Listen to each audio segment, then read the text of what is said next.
Selamat siang pemirsa BMI Taiwan, berjumpa lagi dengan saya Fadilah dalam acara seputar berita edisi Jumat, tanggal 25 Juni tahun 2021 untuk mengabarkan informasi berita yang teraktual dan terpercaya, yang kami rangkum dalam berita siang ini.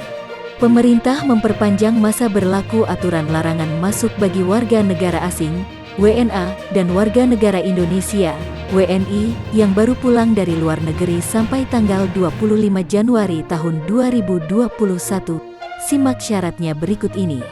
Masa larangan masuk WNA ke Indonesia serta WNI yang baru pulang dari luar negeri diatur dalam Surat Edaran Nomor 2 Tahun 2021 tentang Protokol Kesehatan Perjalanan Internasional dalam masa pandemi Coronavirus Disease 2019.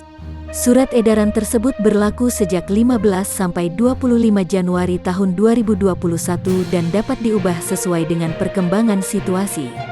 Sebelumnya, aturan ini hanya berlaku 2 pekan, dari 1 sampai 14 Januari tahun 2021. Upaya ini dilakukan untuk melindungi masyarakat Indonesia dari penyebaran berkembangnya virus SARS-CoV-2 varian B117 yang lebih mudah menular, kata Ketua Satgas Doni Monardo mengutip keterangan resmi Satgas Penanganan COVID-19, Kamis, tanggal 14 Januari tahun 2021. Pelarangan bagi WNA untuk masuk ke Indonesia ini dikecualikan bagi pemegang izin tinggal diplomatik dan tinggal dinas, pemegang kartu izin tinggal terbatas, KITAS, dan kartu izin tinggal tetap, KITAP, serta WNA dengan pertimbangan dan izin khusus secara tertulis dari Kementerian. Adapun, bagi para pelaku perjalanan dari luar negeri, bisa masuk ke Indonesia dengan mengikuti ketentuan sebagai berikut.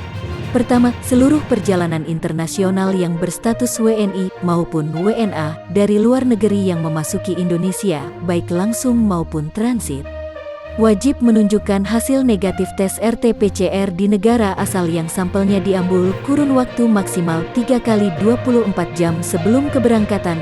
Pada saat kedatangan, harus dilakukan tes ulang RT-PCR bagi pelaku perjalanan. Kedua, diwajibkan menjalani karantina selama 5 hari baik bagi WNA yang dikecualikan maupun WNI yang tiba dari luar negeri. WNI dapat menjalankan karantina di tempat akomodasi khusus yang disediakan pemerintah. WNA harus menjalankannya dengan biaya mandiri di tempat akomodasi karantina, hotel atau penginapan, yang telah mendapatkan sertifikasi penyelenggaraan akomodasi karantina dari Kementerian Kesehatan. Kepala perwakilan asing dan keluarga yang bertugas di Indonesia dapat melakukan karantina mandiri di kediaman masing-masing. Diplomat asing lainnya dapat melakukan karantina di tempat yang disediakan pemerintah. Ketiga, WNA dan WNI yang telah melakukan karantina selama 5 hari terhitung pada saat kedatangan, wajib melakukan pemeriksaan ulang RT-PCR. Apabila menunjukkan hasil positif, maka dilakukan perawatan di rumah sakit bagi WNI dengan biaya ditanggung pemerintah dan bagi WNA dengan biaya mandiri.